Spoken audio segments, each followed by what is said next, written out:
You're on mute, by the way. I'm going to redo that. You're on mute. Let's redo that. 3, 2, 1. This Friday, July 28th, MLB Betting Picks edition of the MLB Gambling Podcast on the Sports Gambling Podcast Network is brought to you by our Patreon. Score exclusive perks and content available only to our patrons at sportsgamblingpodcast.com/Patreon. Welcome, everyone, to the MLB Gambling Podcast, part of the Sports Gambling Podcast Network.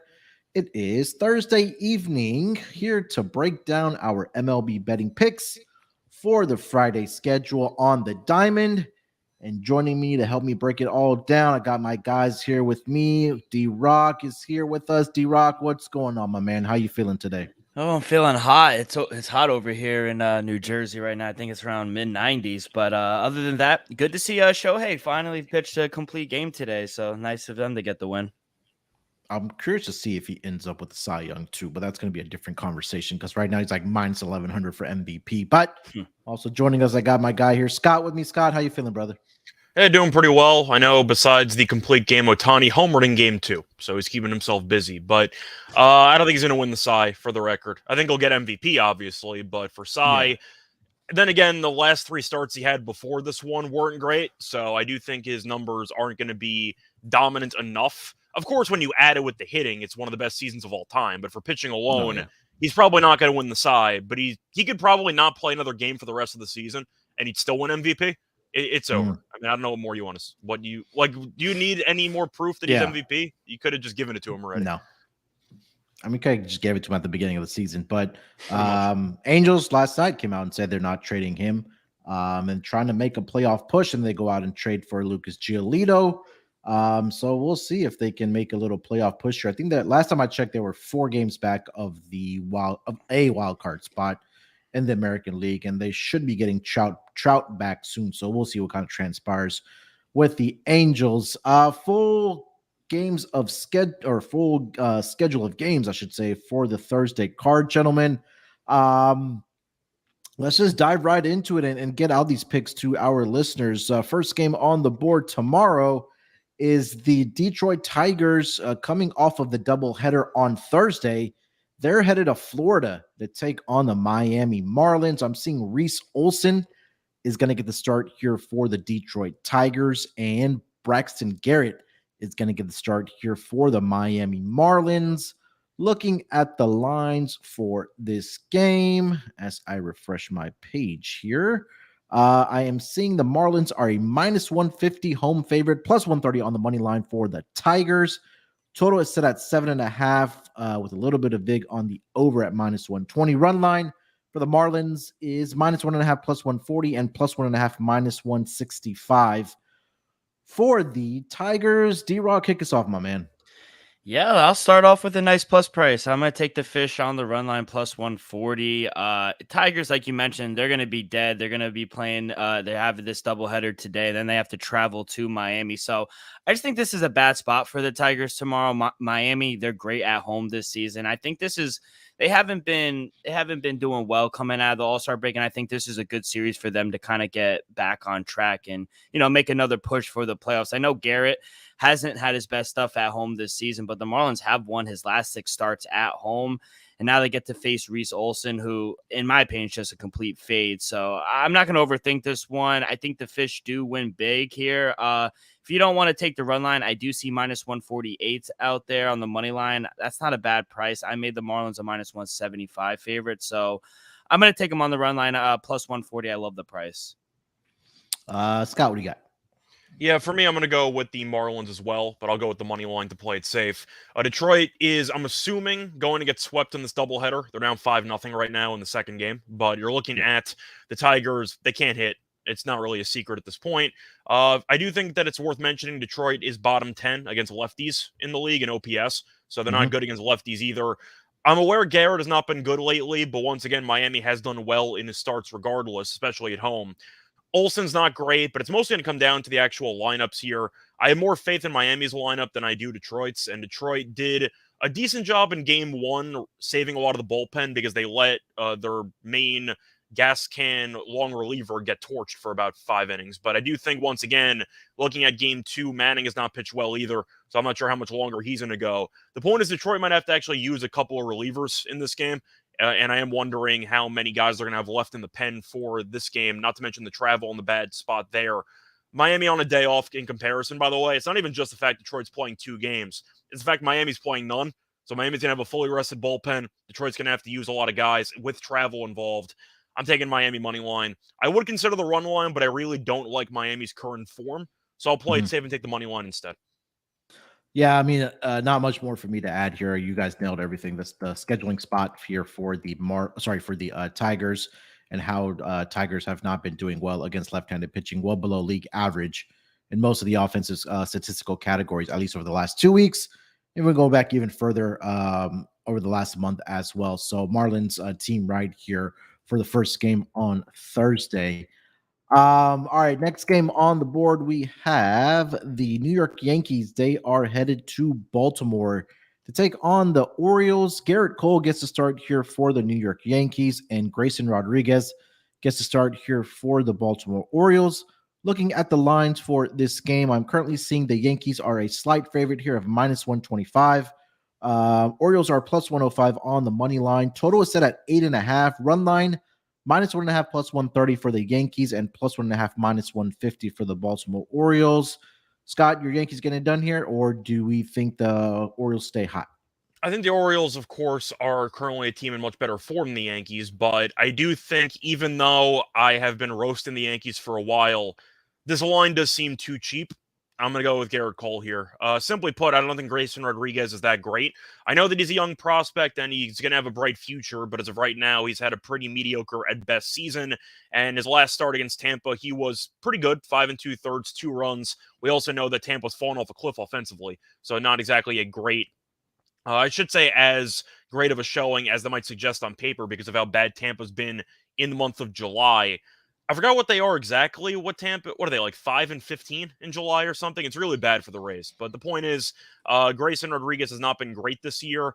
And Cole, of course, is still a very solid pitcher. The Yankees did split that 2-game set against the Mets, but I'm aware the Yankees aren't a great team right now. But -125 against Rodriguez with Cole on the mound does feel a little bit too cheap for me. There are some rumors as well that Judge might actually come back on Friday. So the Yankees might get a little bit of a boost there with the lineup. I'm not sure how good Judge is going to look, but at least it gives you some protection at the top of the lineup. I'll lean to the Yankees around -120, give or take. I just feel like with the starting pitching disparity, as bad as the Yankees have been, it's a little bit disrespectful towards Cole. I'll take the Yankees. Yeah, Garrett Cole has been in Cy Young form this season, and he's been pretty good in his career against the Baltimore Orioles as well. I'm trying to filter this down since he joined the Yankees back in 2020 against the Orioles. And let's see, to be fair, the 5-3 record with a 3.12 they were really bad. ERA. I was going to say they were really bad for a couple of those years, so I'm not sure if that's a fair comparison, but he's been pretty good against the Orioles for what it's worth. Yeah, he did have one start earlier this season where he did give up 5 earned runs to them, 3 walks, and only 2 strikeouts, but his recent form has been really good. And again, on the road thus far this year for Garrett Cole, he's 3-1 with 2.59 ERA. And I think it's more about just fading Grayson Rodriguez here because, again, he just hasn't been very good. He's prone to give up hits and runs. Last 5 games for Grayson Rodriguez, 0-2 with a 9.67 ERA. In 6 home starts this season in Camden Yards, 1-2 with a 9.11 ERA. Did have a decent outing against the Tampa Bay Rays, but again, the Rays, like Scott mentioned, in the month of July have, I believe, one of the worst records, if not the worst record, in the entire MLB. So I think the Yankees can put up some runs here. Even if they get 3 to 4 runs here, I think that Garrett Cole should be able to limit the bats of the Baltimore Orioles. So I'm there with you on the Yankees money line here at -125 here. Dylan, what do you got? Yeah, for the record, 5-15 in the month of July. That's what I thought it was. Okay. Yeah. I thought it was 5-15. Yeah, not off to a good start, but I'm with you guys. I'm gonna get in front of this Orioles train. I'm gonna take the Yankees. I got them earlier, -115. I still like it at -120, -125. I made him a -130 favorite. I agree with Scott. I think it's a little disrespectful to Cole with this short number. I think they do have the pitching advantage over Rodriguez, who he's only making his 3rd start in the month of July. He hasn't looked good at home this season. And the Orioles, they are winning the head-to-head against the Yankees this season, but Cole has had success against this Orioles team. I think he won late in May. I think it was like 6-5 or something along those lines. Mm-hmm. But I like the Yankees here. I think it's a short number. I think they get back on track. I did see that Judge might come back tomorrow, so hopefully he does. It'll be a big boost to their offense, but should be a good game. But I will give the edge to the Yankees. They do have the better bullpen as well, so I'll go with the Yankees. All right, team, right on the Yankees again. All right, guys, before we continue the conversation here, let me tell everyone about the Sports Gambling Podcast Patreon page. Do your part in the war against corporate gambling and sign up for the SGPN Patreon. Ton of exclusive content, contests, and merch just for our patrons. Plus a monthly SGP Stories podcast, an ad-free, uncensored show highlighting the best stories from decades of being degens. There's even a Discord channel just for patrons. The Sports Gambling Podcast Patreon is a great way to score exclusive perks and support SGPN. SportsGamblingPodcast.com/Patreon. Again, that's sportsgamblingpodcast.com/Patreon. All right, guys, let's get over to the next game on the schedule. Let's go over to Pittsburgh. We have the Philadelphia Phillies and the Pittsburgh Pirates, 7:05 Eastern start. Seeing Zach Wheeler getting the start here for the Philadelphia Phillies and Mitch Keller on the mound here for the Pittsburgh Pirates.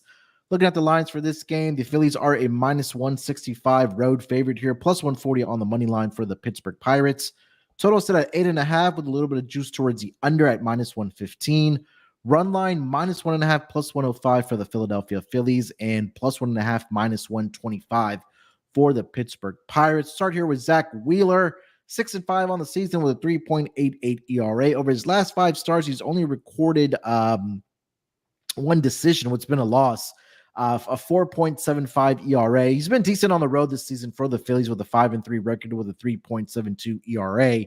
His last start was a fantastic one, which was against the Guardians in Cleveland. 7 innings, only allowed 5 hits, 1 earned run, 8 strikeouts, and unfortunately for the Phillies, Zach Wheeler did not get any run support in that game. They lost that game 1-0. But prior to that game against Cleveland, the Phillies had won 4 straight starts with Zach Wheeler on the mound.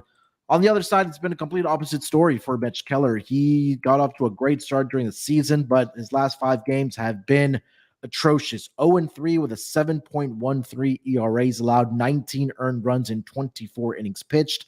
Last 2 games combined for Mitch Keller, 11 innings, 19 hits, 14 earned runs allowed. And the Pirates have lost 4 straight starts when Mitch Keller is on the mound. 3 out of those 4 starts have been by 2 or more runs here. So for me, I think it's 1+1 here. I have the better pitcher who's in better form right now in Zach Wheeler. Mitch Keller is reeling a little bit. I know the offense for the Phillies has, fell off a little bit. But I think this might be an opportunity for the Phillies bat to get to Mitch Keller here. And then Mitch Keller in his career against the Phillies. It's not good. 7.80 ERA. I think he's lost. Yeah, the last start was back in July 30th last year. Did have a decent outing, but the Phillies did win that game. So Phillies for me in this game here. Scott, what do you got? I think the Phillies kill them. I think they win this game by north of 3 runs. I think it's not even going to be close. Looking at the actual pitching matchup, you already mentioned that Wheeler, last couple starts, he's been fine. The last 3 starts, he's allowed less than 4 earned, so he has been pitching somewhat better, but he was very good against Cleveland, despite getting no run support. Pittsburgh, though, they just traded away Carlos Santana, which is going to be the first of a couple of moves because this team's clearly going to trade for prospects at this point. There's no reason why you should hold on to other guys. Not to mention the fact that this team's injured to hell and back, so Pittsburgh's already pretty shorthanded. But you're looking at the Keller numbers here against Philly. And you mentioned the record, but I'll go through the actual hitting stats against Keller. So 68 plate appearances against Keller from Philly's active batters. A 443 batting average and a 500 on base percentage. It's otherworldly how good they are against Keller. And if you told me a year ago that Keller was going to make an all-star game, I would have laughed in your face. I don't think he's very good, just simply put. I think that he had a pretty solid first couple months of the year, and then he's regressed to what I thought Mitch Keller was, which is not a very good pitcher. And he's been getting shelled regularly ever since. I think Keller's going to get killed here. I think Wheeler pitches well against a pretty bad lineup. Keller, I think, is going to probably give up 4 or 5 in this game. So maybe you can take an earned runs prop over if you want to take that approach instead. But for Philly, it would not shock me if Wheeler ends up striking out like 9 or 10 guys. He had 8 strikeouts against Cleveland last game. And Cleveland really doesn't strike out that much. So I do think that Wheeler could be in line for a very big strikeout game here. But with Santana being traded for Pittsburgh, that also sends a message for the rest of the team that they're not competing for anything. So just enjoy the last couple months while we kind of, play out the string. Give me Philly run line. I really think they win this game by like north of 3 runs. I think they're going to kill Pittsburgh in this game. D-Rock? Yeah, I do think Philly is the right side, but I do like the under 8.5. I made my total 8. I do think we'll see a strong outing, especially from Wheeler. I love the K prop, the way Scott was mentioning that. And Keller, I know he's had a rough couple of outings, but he has been good at home than on the road. So his last 3 starts on the road have all gone under the total. And I've been hearing reports, like you mentioned, they traded Carlos Santana. Who's the last start? Keller? Yeah. His last 3 at home. Excuse me. At home. Okay, sorry. Yeah, okay. Yeah. And I've heard reports that they're trying to shop Keller as well, which to me is kind of confusing because I feel like he's the type of guy you kind of want to build your rotation around, especially with the first start of the year he's had. So I don't know. If they do wind up moving him, they just better get a nice return is all I'm saying. But I do think we'll see a nice pitching matchup from both guys, Wheeler and Keller. So I'm going to dive under 8.5 in this one.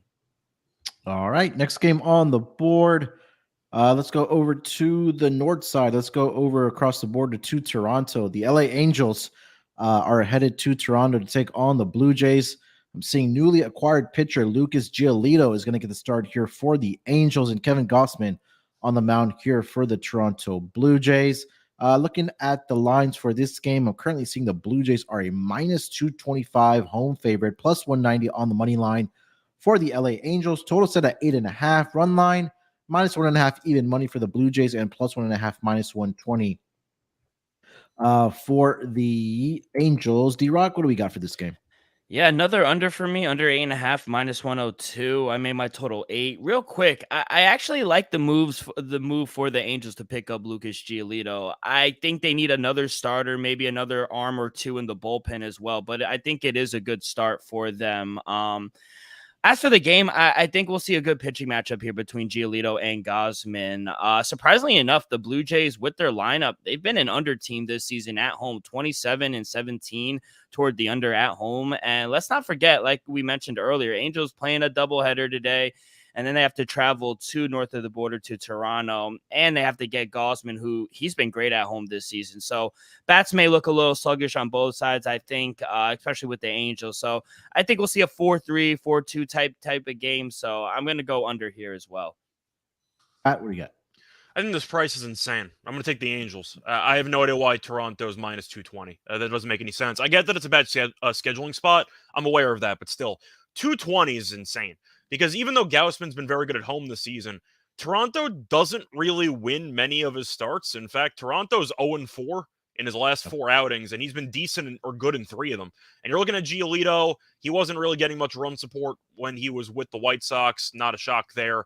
He has been pretty good lately. He had one really bad start against the Mets when the wind was blowing out and he got shelled. Gave up 3 home runs, 8 earned runs in that start. But if you ignore that one, he's allowed less than 3 earned in 3 of the last 4. So I think that he's pitched overall better compared to the early part of the season.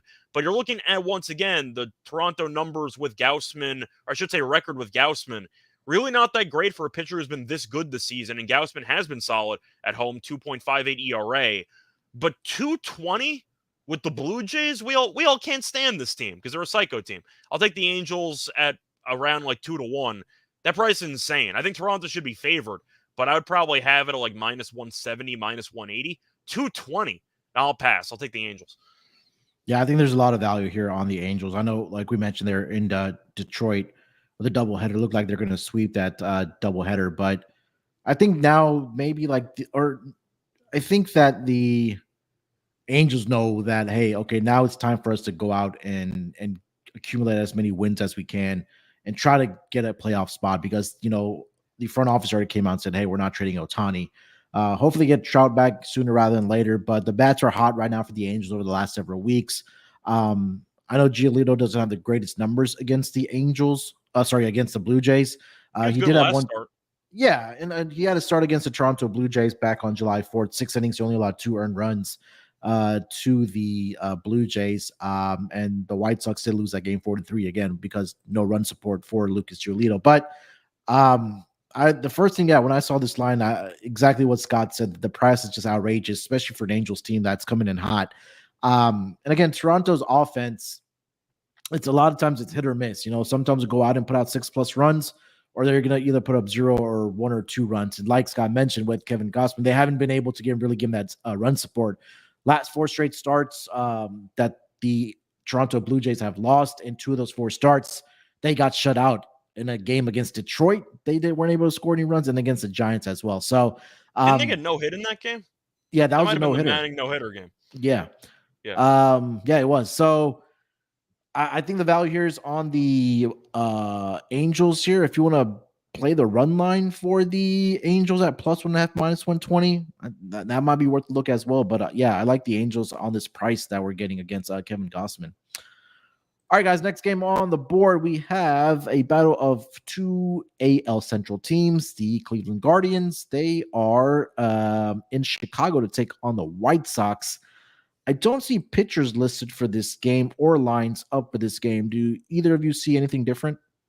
No, I don't see anything. I mean, I'm assuming that for the White Sox, it was supposed to be Giolito. It was supposed to be Giolito for the Angels, but I don't know what Cleveland's going to do.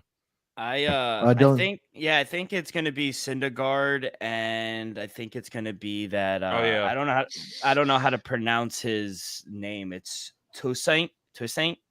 Oh, they're using Tucson. Oh, Tucson. Yeah. I forgot that Syndergaard might get the start for Cleveland. I forgot about that one. If it's Syndergaard for the White Sox, right? No, because he was traded for Rosario. Yeah. I'm sorry. Yeah, Guardians. Yeah. Okay, if it's those 2 pitchers, then I'm going to be looking at the over. But, nothing official, so let's not waste time on that. What I can tell you do want to take your time on is Underdog Fantasy. With the football season approaching, NFL season is right around the corner, and Underdog Pick'em is a great way to get down on a ton of NFL player props, and they're available in a ton of markets, plus plenty of opportunities to win in their daily MLB contest. And, of course, make sure to enter Best Ball Mania 4, where first place gets $1 million. Head over to underdogfantasy.com and make sure to use promo code SGPN for a 100% deposit bonus of up to $100. Again, that's underdogfantasy.com. Make sure to use promo code SGPN. All right, guys, let's get over to the next game on the board. Let's go over to an NL East battle. We got the Washington Nationals. They are headed to Citi Field to take on the New York Mets.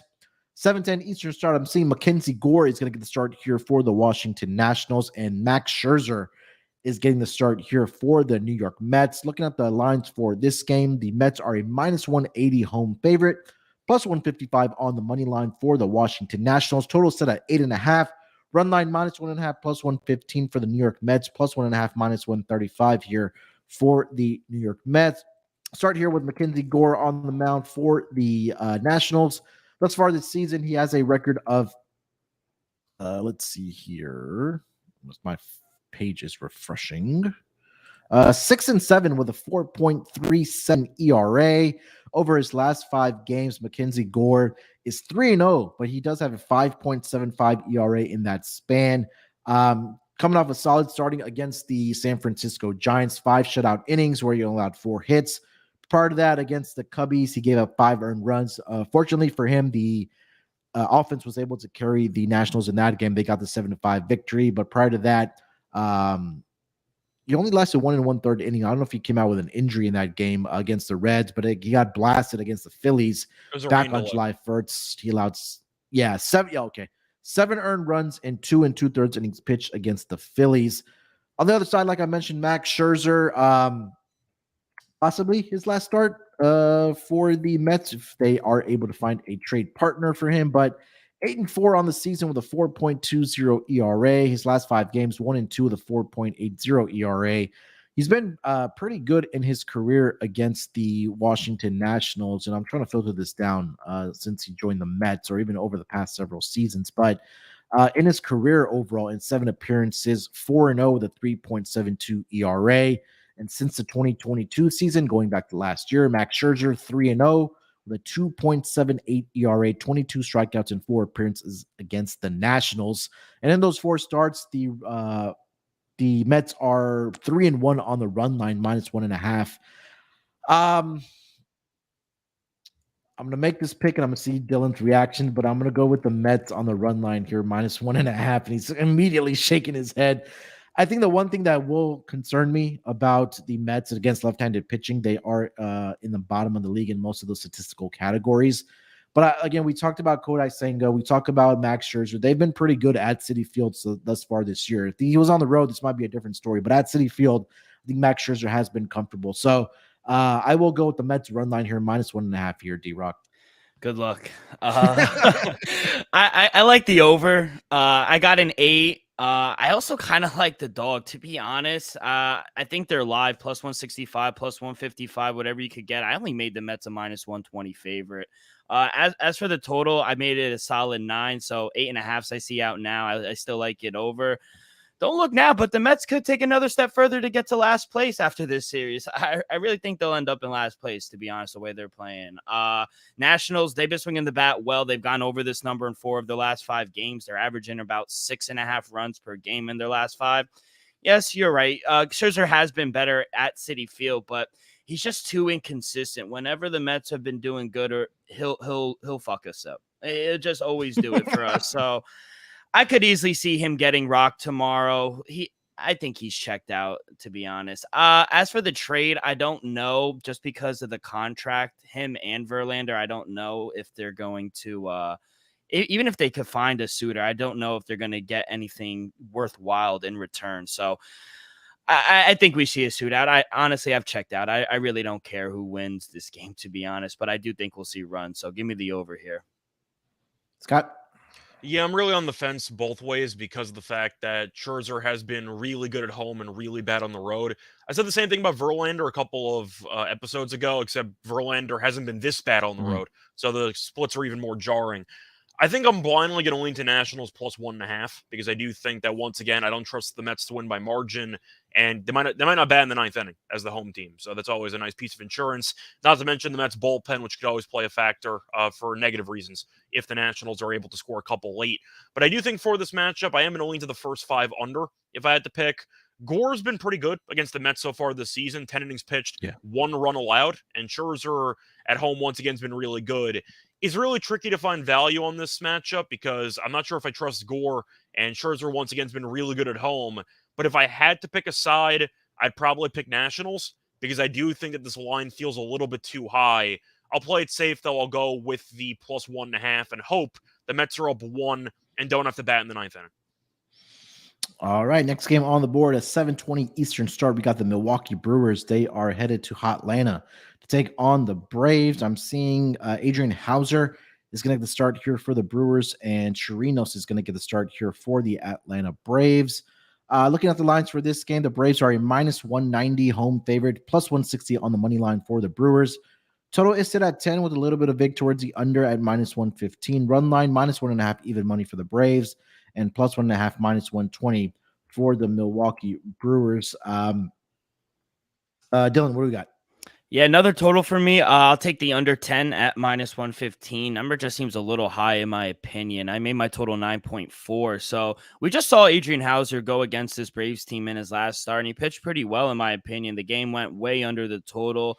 And the Brewers are just a dead under team this whole season, 58-41 toward the under on the season, including going under in 9 of their last 10 games. So last week they played a 3-game series. 2 of the 3 games went under, while the 3rd one hit 10 runs, it pushed. So I just think we're going to see another close game here like we did last week. I don't think we see a ton of runs. I do like Adrian Hauser here on the road as well. So going to go under 10 here. Yeah, I've been tempted by a lot of big money line underdogs here, and I'm going to go with the Brewers as well. Just looking at this pitching matchup, I think Hauser's a better pitcher than Chirinos, and Hauser was pretty good against Atlanta last time out. Pitched against him over the weekend, gave up 3 runs. It was really only one bad pitch. He gave up the 3-run homer to O'Reilly. That was basically it. He pitched well besides that. But Chirinos, I think, is a pretty standard long relief guy. I'm not sure if he even counts as a starter because he usually goes about 4 or 5 innings, and he's not been great lately. So I think when you're looking at the actual numbers based on recent form, the fact that Chirinos has a 5.87 ERA at home, I'm not sold on Chirinos, and I think that Hauser's a bit underrated here. What was the line again? You said it was around -180, -190? I see -190. Yeah, the last 3 outings for Chirinos, 8 1/3, 6.48 ERA, 4 home runs allowed as well. It wouldn't shock me if Yelich potentially took him deep. But I think when you're looking at this pitching matchup, I think Hauser's not that bad, and Milwaukee's been pretty good lately. I'll take the Brewers' money line at like +170, give or take. Yeah, I'm guessing it was part of a trade that I kind of went over my head maybe, but he did face the Royals in his last game where he was, like Scott mentioned, he was a long reliever. Gave up 3 home runs to the Kansas City Royals. Yeah, I also realized I said his home numbers. Those were actually in Tropicana. But the point is he's not been good lately anyway. Yeah. But I think this might be an opportunity where the Brewers may be able to, get up a couple runs against Chirinos, just depending on how long he does go. Even if he does go out 2, 3, 4 innings, I think that he could give up a couple runs to the Brewers. Maybe look at a first 5 team total over for the Brewers. Maybe like Scott mentioned that Christian Yelich is able to take him deep early, maybe in the first at bat. But I think there is some value here on the Milwaukee Brewers, at least for this game, because -190 doesn't warrant the starting pitcher for the Braves, or even if he does, like I mentioned, go a couple innings. I think there's some value here on the +160 on the money line, even the run line if you want to do a +1.5 -120. But at least for this game, not on the Braves. It just seems like the Braves are bored, man. I feel like they're trying to get to the finish line here, and then just kind of get into the playoffs because they're not as dominant as we saw in the first half of the season. So they're not competing with anybody. I mean, you're looking at the Phillies and the Marlins; they both fell apart too. So the Braves are just taking a nap to win the division title. The only concern, I guess, was going to be home field, which they're still in line for, and Tampa's falling apart too. So it's like a matter of they're treading water, watching every other team around them fall apart. Baltimore, I guess, can make a run for it in terms of home field throughout, but Atlanta probably is bored. I mean, wouldn't you be pretty bored if the rest of your division was basically no-showing it? It's like the Dodgers every year in the NL West. It's not this year, but they're up, like 15-20 with a couple weeks to go? I mean, like, why bother? Just keep everybody healthy and move on. Yep. All right, guys, next game on the board, AL Central battle between, well, not maybe a battle, but AL Central teams. Minnesota Twins, they are in Kansas City to take on the Royals. I'm seeing Sonny Gray is going to get the start here for the Minnesota Twins, and Brady Singer is what I'm seeing for the Kansas City Royals.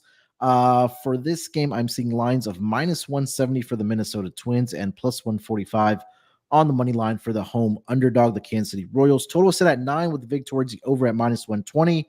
Run line -1.5, -105 for the Minnesota Twins, and +1.5, -115 for the Kansas City Royals here. Scott, what do we got for this game? I think I'm going to go with the Twins. I've given them a hard time this year, but they have actually been better lately. But it's really just based on the head-to-head with the Royals this season, which is why I actually will go with Minnesota run line as well. Just looking at the head-to-head, Minnesota's winning 9-1, and they've won 8 of those 9 games. Actually, let me do the math here. Is it every game? They've won every game by multiple runs. Against the Twins? I'm sorry, against the Royals, yeah. They've lost one game. They lost on April 29th. You look at the other 9 games they've played, Minnesota's 9-0, and each win has been by multiple runs. So I'll take them once again, win on the run line. They lost one back on April 29th, but every other game. Yeah. They've won by multiple runs. And Sonny Gray, I think, once again, I've given him a hard time lately because he hasn't been as good. But I think he's good enough. Singer, we know, is not very good. And Singer, I think, should struggle against this lineup. Minnesota's been playing better lately. I know Buxton's officially back. He was on paternity leave. I believe he's now back in the lineup. Hasn't been great lately, but still, I know that he can make an impact on occasion. He's still a good outfielder. But you're looking at the overall dominance this season. I forgot the comparison. It was the Guardians against somebody. Was it the Tigers a couple years ago? They went like 17-2, and every game was on the run line or something crazy. But if you're 9-1 against one of the worst teams in the league, and all 9 wins are by multiple runs, I watched Kansas City over the weekend. They got swept by the Yankees. Wasn't really close either. They're just a really, really bad baseball team that should unload some talent, whatever they have left over the next couple of days. Give me Twins run line. I'll take a step further. Since 2016, and again, I know lineups and things like that change. Sonny Gray has faced the Royals team 9 times, 9-0 straight up, 9-0 on the run line -1.5. So, and they're outscoring the Royals in those games by an average of 6.33 to 1.67. So that's enough for me. And he's continued his dominance this season as well in 2 starts against the Royals.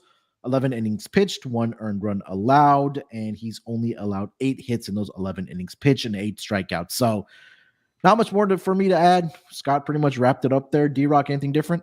Nothing really. I agree. -1.5, -105. I did see him open up a -155, and maybe that's kind of like Malcolm's unit and a half play. I do think they have obviously the advantage with Sonny Gray on the mound, especially against the Royals, who can't buy a win right now. And I know that the Twins have lost 2 straight, but I think this is a nice series to get him back on track. Maybe look towards an over. What did you say the total was at? I see a 9. Oh, wow. Yeah, I would look maybe over. Maybe a Twins team total then. Yeah, I see a Twins team total at a 5 at -125. That's a little high, but the Twins bats have been raking, and we got 15-mile-an-hour winds blowing out into center field. So I could understand why the number's on the up, because I saw it open up at 8.5, so it's at a 9 now. Yeah, I would look towards the over, and definitely Twins run line here. Well, you mentioned the wind blowing out. I want to actually point out, though, that's actually better for Minnesota because Gray's only allowed 3 home runs the entire season. Yeah. Brady Singer against the Twins earlier this season, 2 2/3 innings pitched, 5 hits, 8 earned runs he gave up in that span. So this has Twins written all over it. All right, boys, next game on the board, we have the what do we have? I'm sorry. Tampa Bay Rays. They are headed down here to Houston to take on the Astros. I am seeing Shane McClanahan is going to get the start here for the Tampa Bay Rays, and Christian Javier is going to get the start for the Houston Astros. Rays are a -115 road favorite. Astros are a -105 home underdog. Total set at 8.5, a little bit of VIG towards the over at -115. Run line -1.5 +145 for the Rays, +1.5 -174 the Houston Astros. Shane McClanahan this season 11-1 with a 2.89 ERA, but that's not the full story. You take a look over his last 5 games. In 5 games that he has started, 1-0 with a 5.40 ERA. He's allowed 14 earned runs in 23 1/3 innings pitched. Probably coming off of his worst outing of the season in his last start, which was against the Baltimore Orioles in 4 innings pitched. He allowed 5 earned runs to the Baltimore Orioles, and the Rays have lost 3 out of his last 4 starts against the opposition, which was the Orioles, the Rangers, and the Kansas City Royals. On the other side, Christian Javier gets started here for the Houston Astros. On the season, he is 7-2, I believe. Yeah. A 4.32 ERA. Hasn't been very good over his last 5 starts. 0-1 with a 9.70 ERA. Is coming off a decent start in his last start, which was against the Oakland A's. Unfortunately, the Astros did not provide any run support in that game, where they did take an L 4-1 against the A's. Javier in that game allowed 6 walks to the Oakland A's. I want to say I want to get behind the Astros here, but I'm not sure if I can trust Christian Javier. But I think both pitchers are going to give up some runs here in this game. The Astros against left-handed pitching over the last 2 weeks and over the last month are right in top 10 in most of those offensive statistical categories. And anytime I've seen the Astros go up against the Rays, whether it's been in the playoffs or whether it's been during the regular season, it just feels like they kind of have their number. So I'm going to fade Shane McClanahan here. I'm going to go with the Astros, but I'm going to take a look at what this number comes out for their team total in this game, because I do feel like the Astros will be able to put up runs. I know they got Yordan Alvarez and Jose Altuve back in that last game against the Rangers where they got absolutely blown out to the Astros. But I mean, we saw it without those two guys in the lineup. This team can still put up runs. Now you're arguably getting back two of your best hitters. I know Kyle Tucker's having a fantastic season for the Astros, but I'm going to take the hometown team, the Astros, minus 105 here on the run line here, Scott. I'm sorry, on the money line. I'm going to take the Astros money line as well. Simply put, Javier has not been great lately. He was pretty good against Oakland, despite walking 6 guys, which is embarrassing, but still only gave up 1 hit. He turned into Luke Weaver a little bit for about 4 straight starts because he kept getting killed and they kept winning, which was kind of weird because his record of 7-2 doesn't suggest just how many losses he deserved over the last couple of weeks. And the Astros were averaging basically 10 runs per start in terms of run support to help him out. But you're looking at McClanahan's numbers, and Houston has kind of killed him in his career. Total of 43 at-bats against, or plate appearances against McClanahan, a .359 batting average and a .419 on-base percentage. So I think you're looking at McClanahan, who could struggle. The real problem I have with Tampa is that, once again, they're 5-15 in the month. They forgot how to hit, and Houston's at home. It's not going to be easy. You probably can find a better line live. It would not shock me if Tampa jumped out to an early lead, maybe 2-0 or so early on, and then Tampa's bullpen came in and suddenly you had some fireworks on your hands. But I'll go with Houston at a pretty cheap price at home. Yeah, last season, McClanahan against the Astros, 0-2 with a 7.00 ERA. These were back on September 20th and then October 1st against the Astros. Did take, like I mentioned, 2 L's in both of those games here. Sorry, Dylan, what do you got? Real quick, what team total were you looking for? Astros, yeah, it's at 4 at minus 105. That's not bad. Yeah, I love that. Yeah, like not bad at all. I like that as well. I'm actually going to go on the other side. I do like the Rays here. I made them a minus 140 favorite. I think this should be a really good series, to be honest. Like you mentioned, they got Yordan Alvarez and Altuve back in that lineup. But I kind of want to be on the right side of things when this Rays team turns it around, which I'm hopeful that they will at some point with their ace on the mound. You mentioned it, Christian Javier hasn't looked good. I know Shane McClanahan he's had back-to-back rough starts, in my opinion. And I think this is a good bounce-back spot for him. I know the history with the Astros hasn't been good, but even in those 2 losses that Shane McClanahan has had, his hard hit rate hasn't been that high at all. It's in the high 20s, so it hasn't been that high. I just think he needs some run support. If their bats were alive like they were early on, I think they would be winning those games. So I'm hoping the bats can wake up against Javier. So I'll take the small favorite here on the road with the Rays. All right, next game on the board, we have a 8:15 Eastern start. Battle of NL Central teams, Chicago Cubs and the St. Louis Cardinals. So I'm saying Jordan Montgomery is going to get the start here for the Cardinals. I do not see a starter listed for the Cubs. Do either one of you see anything different for the Cubs? Drew Smiley. Okay. Dylan, do you see any lines for this game? Yeah, minus 165 for the Cardinals, plus 130 for the Cubs. Over-unders at 8.5. Minus 1.5 is at plus 125 for the Cardinals, plus 1.5 for the Cubs, minus 155. Okay. You want to take us away? Yeah, this is my game anyway. I like the over 8.5. I made my total 8.9. I think we'll see a high scoring game, especially with the way the Cubs have been swinging the bat, averaging around 7.2 runs per game in the last 5 games. They've gone over this total in 4 straight games. While the Cardinals, they're 4-1 toward the over in their 5 games. Now, if you want to look at Smiley's last 5 games, all 5 games have been shootouts and have gone over this number, including his last start against the Cardinals. Now, Montgomery hasn't had any luck against the Cubs, so I do think the Cubs are a little live here. 0-2 against the Cubs this season, 11 runs given up in 11 innings, and both those games went way over this number. So just everything is screaming towards the over. Plus, we got winds blowing out around 9-10 mile an hour. Not too crazy, but still got winds blowing out into center field, so that should help. Everything's screaming over. I got to take the over 8.5 here.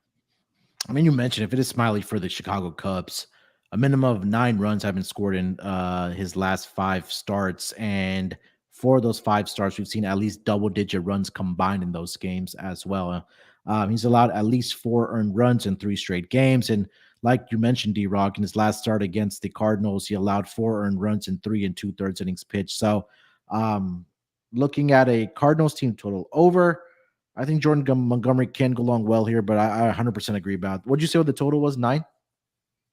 8.5. 8.5. Okay, yeah, that's perfect. I like that over at 8.5 for this game.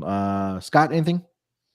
For me, I'm going to lean to the over as well. The reason why the Cubs haven't listed a pitcher is because they've been trying to use an opener for Smiley, and he's still really bad, so that's not working. I don't really know what they're going to do with him moving forward because the Cubs, I guess, are in theory still in the hunt, being 6 back, but I mean, Smiley's useless at this point. He's been bad for a month and change. Montgomery, though, did get shelled by the Cubs last start, gave up 5 runs, so I do think he's in line to struggle. I'm going to lean Cardinals, but once again, I think I just like the over. I really don't like either pitcher. I think the Cardinals are in better form, so I'll lean that way. But once again, I'll lean to the over and just expect a bunch of runs to happen. All right. Maybe the series of the weekend, boys. I know we're going to all have this on our screen. The Oakland A's, they are headed to Colorado to take on the Rockies. Currently seeing that the starters for this game, JP Sears for the Oakland A's, and Kyle Freeland is going to get the start here for the Rockies.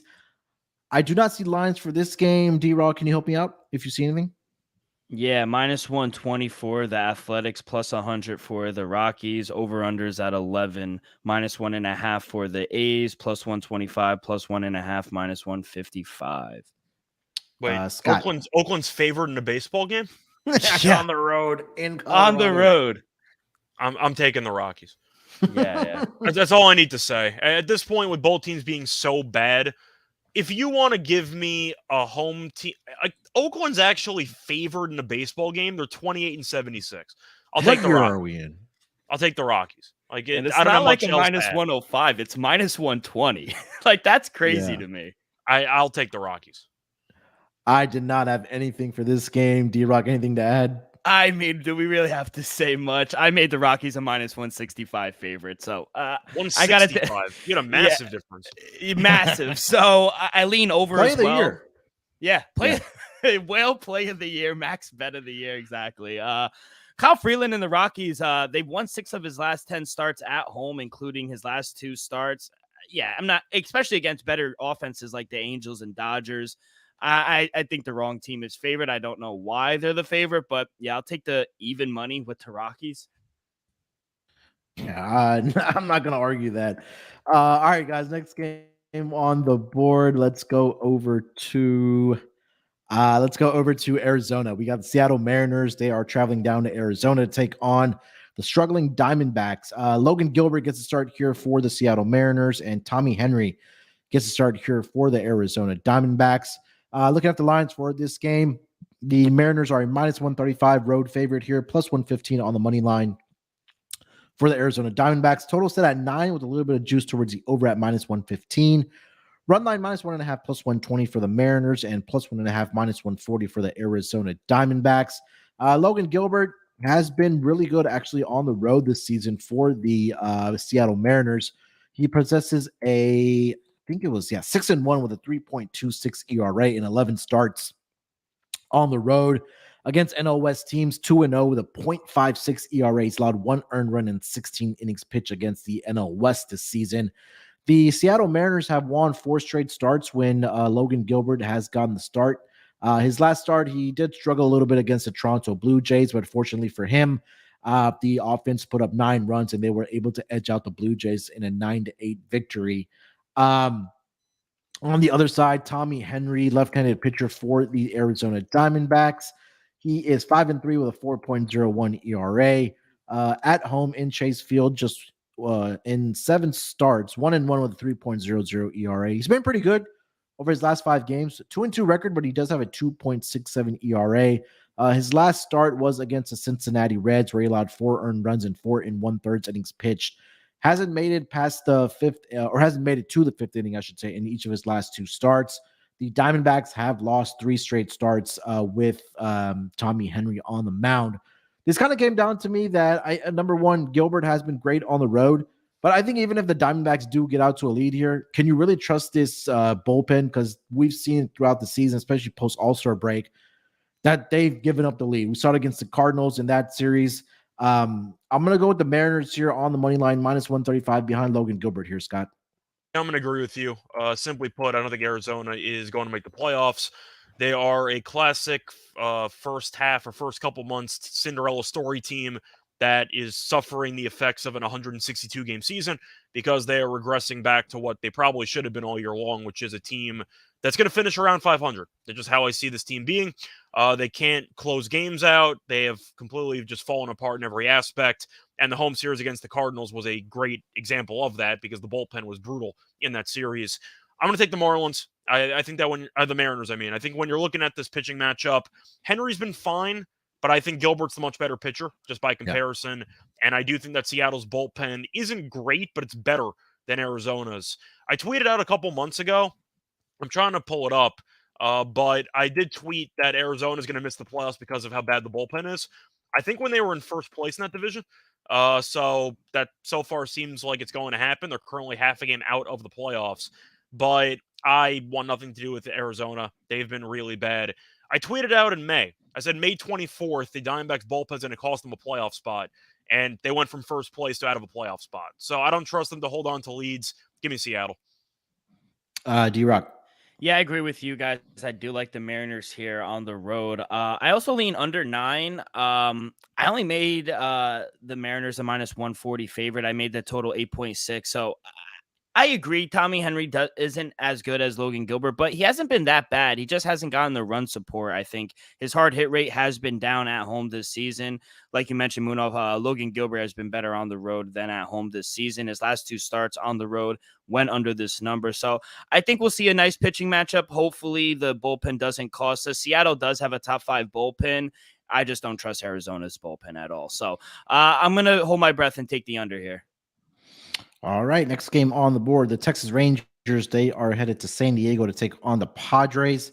Dane Dunning gets to start here for the Texas Rangers, and Joe Musgrove gets to start here for the San Diego Padres. Looking at the lines for this game, I am currently seeing, just went off my screen here. Give me one second, let me refresh here. Let's see. Minus 175 for the Padres, plus 150 on the money line for the Texas Rangers. Total set at 8 with a little bit of vig towards the over at minus 115. Run line minus 1.5, plus 110 for the Padres, and plus 1.5, minus 130 for the Texas Rangers. Dylan, what do we got for this game?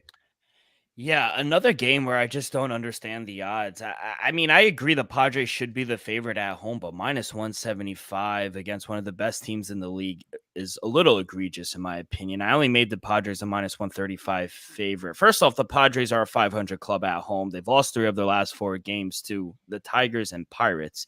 And, you know, they just couldn't get their bats going. While the Rangers, they have no issues. We saw what they did last night. I think they have the best lineup in baseball. I think the numbers indicate that. First in batting average, first in RBIs, first in runs, first in hits, second on base, second in doubles. They're averaging 7.2 runs per game in their last 5 games. They could go over this number themselves, I think. And I get Joe Musgrove has been good in the month of July, but I just don't believe in their bats. I think Dane Dunning can actually have a good game on the road. He's actually been better on the road than at home this season. So at this plus price, it just came down to which team I trust more, and it's the Rangers by a mile, to be honest. So I got them at plus 152, plus 150. Anything over a plus 135, I think there's value here with the Rangers. What do you got? Yeah, I'm going to go with the Rangers as well. I'm not a fan of this price for the Padres. We keep talking about what teams are going to do right around the deadline, and San Diego should blow it up because they're not even close to a playoff spot. I'm not saying Soto's going to get traded. I'm not saying he's not going to get traded, but it would not shock me if Blake Snell or some other pieces got shipped off. The point is this team has been a mess. I called them the Mets of the West for a good reason, and they have not been good for the entire season. So the Rangers have been playing some good baseball lately. The All-Star break let them reset after they were slumping to end the first half. They've been really good, and they were great offensively again against Houston last night. But at the end of the day, I think when you're looking at Dunning's numbers, I understand Dunning has not been great lately, still been better on the road than at home this season. But I think when you're looking at the price, the Rangers are 11 games better than the Padres. So you know that it's not even close on paper who's the better team. Mm-hmm. If you want to lay 160 with the Padres, have fun. That's not going to be me. I'll take Texas. Yeah, I think again, this is another game where we're seeing a mismatch, I guess, on price, but I think value here on the Texas Rangers. But everything agree with everything you guys just said. Dane Dunning has been good on the road as well, and at a plus 150 price with the better offense, like Dylan laid out the numbers, the best offense in the league thus far this season, plus 150 with the better team, with the better record, possibly I think maybe the better pitcher, but I'll take offense over pitching any day of the week. So give me the Rangers plus 150 on the money line here as well. 2 games left on the board here, boys. Penultimate game. We got the Cincinnati Reds. They are in LA to take on the Dodgers. Brandon Williamson gets a start here for the Cincinnati Reds, and I think it is Bobby Miller for the for the Dodgers. The Dodgers are a minus 230 home favorite, plus 195 on the money line for the Reds.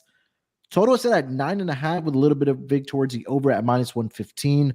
And run line is minus 110 both ways here, Scott. What do we got for this game? I'm going to lean Reds money line again. At the end of the day, there's so many insane lines that I just disagree with. Dodgers should be favored. Like, I'm not going to argue with that. Miller's 6-1 record-wise, but his home numbers aren't good. 5.93 ERA. And the Dodgers give him a lot of run support, so I do like the over in the game. But 230, I just can't do it. Even in that series against Toronto, the Dodgers bullpen's a mess. It's still a mess. They improved it slightly for a couple of weeks, but you could definitely tell there's some holes there. I'm not saying the Reds bullpen is that great either, but 230 is nuts. I think Cincinnati's good enough to hang in there, and Cincinnati's good against every team besides the Brewers, apparently. But luckily for them, they don't have to face the Brewers again this season, so that's going to be a benefit moving forward. I'll lean Reds. This game's going to come down to the wire. Would it shock me if the Dodgers rally late to win the game? No. Maybe the Reds plus 1.5 is worth a look too, but I can't lay 230 with a pitcher with roughly a 6 ERA at home. That's just not going to happen. So I'll take the Reds if I had to. D-Rock, what do you got? Yeah, I agree with Scott. Give me another dog. I actually see plus 210s out there. I only made the Dodgers a minus 170 favorite, and I think that was kind of I think that was kind of generous, to be honest. Getting an extra 30, 40 cents on the Reds on the road, who've actually played decent ball on the road this season, 28 and 22 straight up on the road this season for the Reds.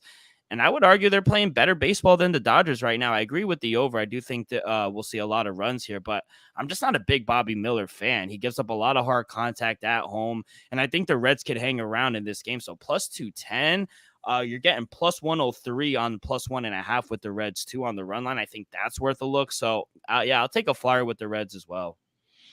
Yeah, I think the value here is on the Reds. I do like the over in this game, but I mean, like you guys mentioned, Bobby Miller has north of a 5.5 ERA in his last 5 starts, and also on at Dodger Stadium, right? Which just means that the Dodgers are going out and swinging a hot bat anytime he does get the start for the Dodgers. So I like the over 9.5. We know Cincinnati's Reds offense can put up runs. The offense for the Dodgers speaks for themselves as well. Not a huge fan of Brandon Williamson either, but again, if you had a gun to my head, at least for a side, I would go with the Reds. But I do like the over 9.5 in this game between these two squads. Last game on the board, guys, we got the Boston Red Sox. They are in San Francisco to take on the Giants. I'm seeing Cutter Crawford is getting the start here for the Boston Red Sox, and Logan Webb is getting the start here for the San Francisco Giants. Currently, I am seeing lines of minus 150 for the San Francisco Giants, plus 130 on the money line for the Boston Red Sox. Total set at 7.5. A little bit of juice towards the over at minus 120. Run line for the Giants, minus 1.5, plus 140, and plus 1.5, minus 165 for the Boston Red Sox. Red Sox in the month of July, I believe, do have the best record in the entire MLB at 14-5. But Cutter Crawford thus far this season, 4-5 with a 4.04 ERA. Last 5 games hasn't been very good. He does have a 2-2 record, but he does have a 4.56 ERA. On the road this season, 4-3 with a 2.48 ERA. His last start was against Dylan's Mets, where he allowed 4 earned runs in that game, and he did take an L to the Mets with a 5-4 final score. But we have seen runs put up, and he's gotten run support from the Red Sox when he is on the mound. Prior to that Mets game, 11-5 victory over the Cubs, 10-6 victory over the Texas Rangers, 7-6 victory over the Toronto Blue Jays.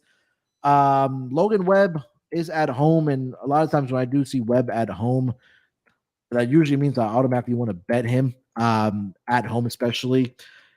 This season, at least over the last 5 games, Logan Webb 1-2 with a 4.66 ERA.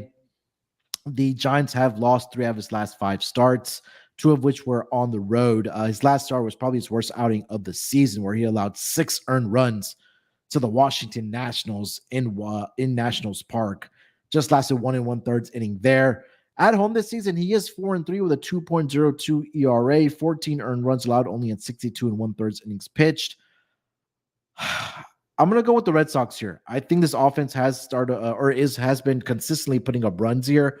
I think they can get to Logan Webb here. I think Cutter Crawford can go along well here, but I just think the offense for the Red Sox obviously is better. Giants have been reeling at the moment, post All-Star break especially. I have the hotter team, one of the best records in the MLB in the month of July. Red Sox, shockingly, trying to make a playoff push here. So I'm going to go the Red Sox on the money line here as a dog of plus 130 here, Scott.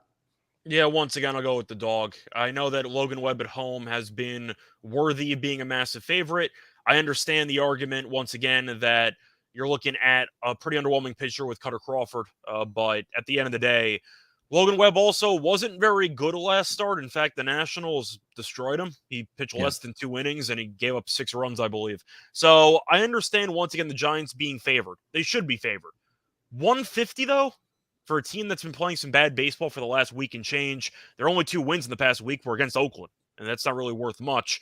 But I think when you're looking at how these teams match up, I think Crawford's decent enough to hang around, but it's mostly going to be the Red Sox offense comparing to the Giants offense, which has fallen off a cliff. I think it's going to be close. It's not going to be an easy game either way, but laying 150 with a team in bad form against the hottest team in the league, I think it's just a pretty risky, I'd say, venture. So I'll take the value with the Red Sox. Once again, should come down to the wire. Going to be a close game either way. But if the Red Sox can hang around and keep it a tie game, let's just say going into the 7th, I think that's a pretty realistic outcome. And I do think, once again, if they offset the starting pitching advantage that the Giants have, you get a lot of value. So I think the Red Sox can hang around, give me a pretty decent plus money price. Dylan. Yeah, I agree. I think Red Sox are live here. I only made the Giants a minus 130 favorite. So I see plus 132s out there. So I do like the Red Sox, but I actually like the over 7.5. Seems a little low considering it's a night game in San Francisco. We know how the ball loves to travel in San Fran. Plus, we got 10-mile-an-hour winds blowing out in the center field. I made my total 8.2, mainly because of the way the Red Sox have been swinging the bat. They've gone over this number in 4 of the last 5 games. They're averaging 6 runs per game in their last 5. All we need is 2-3 runs from the Giants, which I think they can manage. So their bats have, got going against the A's in their last series, which team hasn't, but I'm hoping it rolls through into this series. I'm hoping we see like maybe a 5-3, 4-3 kind of game. So I'm going to go over 7.5 here. All right. That was the last game on the board for the Friday schedule. One order of business left here. That is going to be our locks and dogs for the Friday schedule. Dylan, you want to lead us off? Yeah, so for my dog, I'll start with my dog. It was the Rangers plus 150. I know we talked about a lot of plus prices, but plus 150 with the best lineup in the league. I got to go with the Rangers here on the road. I think they actually smoke them. So I'm going to take the Rangers as my dog. For my lock, I was bouncing through a couple of plays, but I'm going to go to that total with the Cardinals and Cubs over 8.5. This just screams over to me. Like I said, Drew Smyly isn't good. He's been giving up a lot of runs, and every time Jordan Montgomery comes up, he doesn't have the Cubs have his number. So he gives up 11 runs in 11 innings. So everything's screaming towards the over here. I think we see a high scoring game. So I'm going to go over 8.5 as my lock with the Cubs and Cardinals. All right, Scott, what do you got? All right. So for my lock on this one, I'm going to go with the Phillies. I'm actually going to go with 2 plus money plays, or 1 even money play and 1 plus money play. My lock's going to be on the you know what? I'll actually just stick with the dog and lock. I'll stick with the correct odds. So for my lock, I'll go with the Twins run line. Simply put, I'm going to keep fading Kansas City. I think when you're looking at how bad this team is, I watched them over the weekend against the Yankees. They were atrocious, and Singer's been really bad. You mentioned earlier he got shelled in his last start against Minnesota. Gray, I believe you said, was a 9-0 on the run line since 2016 against the Royals, and the Twins are 9-1 straight up this season against Kansas City. All 9 wins, they covered the run line. So they've tended to win by multiple runs against the worst team in the league or the second worst team, whatever. They're in lockstep with Oakland. But give me the Twins run line at even money as my lock. And for my dog, I am going to go back to the Phillies and Pirates game.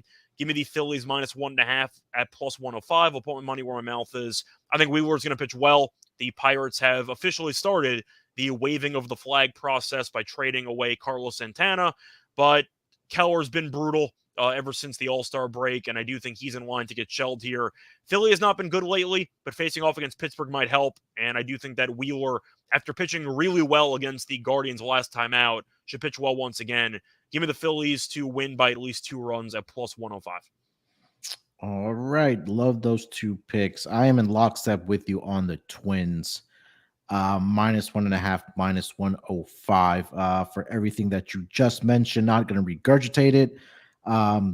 Better team, better pitcher on the mound. And again, you mentioned the history about Sonny Gray as well. 9-0 straight up, 9-0 on the run line. So look for that to continue. So I'll take the Twins with you as well at -1.5, -105. Bonus, I'll give the Mariners as well. I do like the Mariners on the money line, -135. With Logan Gilbert on the mound against a reeling Arizona Diamondbacks team. So I'll give you 2 locks there. For my dog, I'm going to swing. We're not really swinging for the fences, but it's just a value play. And this, again, we talked about this team. They're playing today. I know they're on a doubleheader, but +180 on the Angels. I'm going to take that to the bank. I know they have to travel up to Toronto. Lucas Giolito is going to get his first start here. I expect him to go along well here. The offense has been hot for the Angels at +180. I think they can continue their hitting or their winning streak here. So, we mentioned they're keeping Ohtani. They said they're going to be buyers. They want to make a playoff push. It might be worth putting something down on this Angels team, maybe a couple bucks to see if they make the playoffs. I know they'll get Mike Trout back soon, but at least for this first game, +180 on the Angels. I'll take that to the bank, who have been playing some good baseball right now. So I'll take the Angels +180 as my dog for the Friday games. All right, guys, that is going to do it for this edition of the MLB Gambling Podcast. Scott, anything else you want to mention before we get out of here?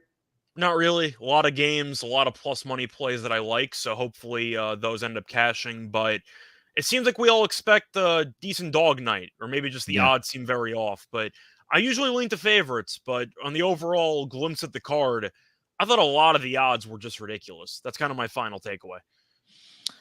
D-Rock, anything else? Yeah, I agree more. I think the numbers are inflated.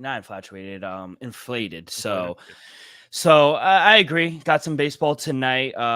Props. I wish props were out a little earlier so we could give them out. But props will be out tomorrow, hopefully as well. So got a lot of baseball left.